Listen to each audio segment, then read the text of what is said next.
അസ്സലാമു അലൈക്കും. ഞാനൊരു പ്രധാനപ്പെട്ടൊരു ഇൻഫർമേഷനാണ്, ചിലപ്പോൾ അധികം ആൾക്കാർക്ക് അറിയാം, എന്നാലും അറിയാത്തവർക്കായിട്ടൊരു ഇൻഫർമേഷനായിട്ട് വന്നിട്ടുള്ളത്.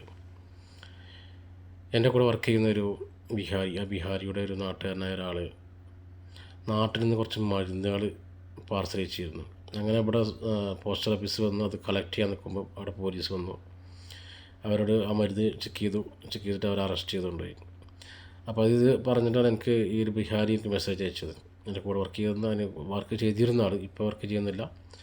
അപ്പോൾ അങ്ങനെ അവർ എനിക്ക് മെസ്സേജ് അയച്ചു, ഇങ്ങനെ അവിടെ ആരെങ്കിലും KMCC പ്രവർത്തകരുമായിട്ട് ബന്ധപ്പെട്ട് കണ്ട് അല്ലെങ്കിൽ ആരെങ്കിലും ബന്ധപ്പെട്ട് കണ്ട് അതൊന്ന് കാര്യങ്ങൾ ചെയ്തു തരുമെന്ന് ചോദിച്ചിട്ട്. അങ്ങനെ ഞാൻ അടുത്ത ആ ഒരു ഏരിയത്തെ KMCC നേതാക്കന്മാരെ ബന്ധപ്പെട്ടു. അവർ ബന്ധപ്പെട്ടപ്പം അവർ പറഞ്ഞത് ഇത്തരത്തിലുള്ള കേസ് ഇവിടെ സ്ഥിരമായിട്ട് കാണുന്നുണ്ട്. നാട്ടിൽ നിന്ന് മരുന്ന് കൊണ്ടുവരുമ്പോൾ, പ്രത്യേകിച്ച് വേദന സംഹാരികൾ വരാതിരിക്കാനായിട്ട് നല്ലത്. ഇത് വളരെയധികം പ്രശ്നങ്ങളാണ്. കാരണം ഇവർ ഇതിൽ ആൽക്കഹോൾ കണ്ടൻറ്റ് ഉണ്ട് എന്ന് പറഞ്ഞിട്ടാണ് അറസ്റ്റ് ചെയ്യുന്നത്. അങ്ങനെ ഈ ആൽക്കഹോൾ കണ്ടൻറ്റ് ഇല്ല അല്ലെങ്കിൽ കുറവാണ്, പ്രശ്നമില്ല എന്നുള്ള റിപ്പോർട്ട് കിട്ടുന്നവരെ ജയിലെടുക്കേണ്ടി വരും.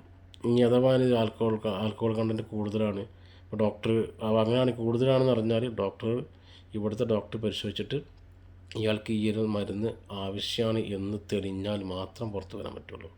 ഇല്ലാന്നുണ്ടെങ്കിൽ 6 മാസം ജയിൽ, പിന്നെ നാട്. അപ്പം ഇവർക്കിപ്പോൾ വേണ്ട വക്കീലന്മാരും കാര്യങ്ങളൊക്കെ KMCCൻ്റെ ആൾക്കാർ ചെയ്ത് കൊടുത്തിട്ടുണ്ട്. അപ്പോൾ അത് മുന്നോട്ട് പോകുന്നത് ഏകദേശം 1 മാസത്തോടെ ഇപ്പോൾ ജയിലിലാണ്. എനിക്ക് തോന്നുന്നു അവരെ മരുന്നിൽ ആൽക്കഹോൾ കണ്ടൻറ്റ് കൂടുതലുണ്ടെന്ന് തോന്നുന്നു. അപ്പോൾ ബിഹാരിൻ്റെ കൂടെ ഉണ്ടായിരുന്ന മകനെയും ജയിലിലാണ്. അപ്പോൾ ഞാൻ പറഞ്ഞതെന്ന് വെച്ചാൽ നമ്മൾ ഈ മരുന്നുകൾ കൊണ്ടുവന്ന് ശ്രദ്ധിക്കുക. അതേപോലെ തന്നെ ഈ ഒരു അനുഭവമുള്ളൊരു മലയാളി എനിക്ക് മെസ്സേജ് അയച്ചു. അവൻ്റെ അനുഭവം പറഞ്ഞു. അവൻ ഇതുപോലെ നാട്ടിൽ നിന്ന് കൊണ്ടുവന്ന മരുന്ന് കൊണ്ട് ഉംറക്ക് പോകുമ്പോൾ ആ നിൽക്കുന്ന സ്ഥലത്ത് നിന്ന് ഉംറക്ക് പോകുന്ന സമയത്ത് പോണ വഴിയിൽ നിന്ന് പോലീസുകാർ കയ്യട്ടി എല്ലാവരും തപ്പിയപ്പോൾ ഇവൻ്റെ ഒരു ഗുളിക കിട്ടിയിട്ടുള്ളൂ. അത് തെളിയിക്കാൻ അവന് 22 ദിവസം ജയിലിൽ കിടന്നു. അത് കഴിഞ്ഞതിന് ശേഷം ആ കേസ് ഇല്ലാതാവാൻ 5-6 മാസത്തിനാണ്. അപ്പോൾ ഞാൻ പറഞ്ഞതെന്ന് വെച്ചാൽ ദയവ് ചെയ്ത് ആരും നാട്ടിൽ നിന്ന് മരുന്ന് കൊണ്ടുവരുത്. ഏറ്റവും ബെറ്റർ ഇവിടുത്തെ ഡോക്ടർമാരെ കാണിച്ചിട്ട് നമ്മൾ മെഡിസിൻ മേടിക്കുകയാണ്. നാട്ടിലത്തെ മരുന്ന് നമ്മുടെ ശരീരത്തിൽ ഫലിക്കൂല ഇവിടുത്തെ കാലാവസ്ഥക്കനുസരിച്ച്. GCC കൺട്രിയിൽ എവിടെ പോവുകയാണെങ്കിലും നമ്മുടെ നാട്ടിലത്തെ ഇതാവില്ല അവിടെ. അതായത് ഇവിടുത്തെ മരുന്ന് വ്യത്യാസം വരും. കാരണം കാലാവസ്ഥക്കനുസരിച്ചാണ് നമ്മുടെ മരുന്നുകൾ നമ്മുടെ ശരീരത്തിന് പ്രതികരണം ഉണ്ടാവുക.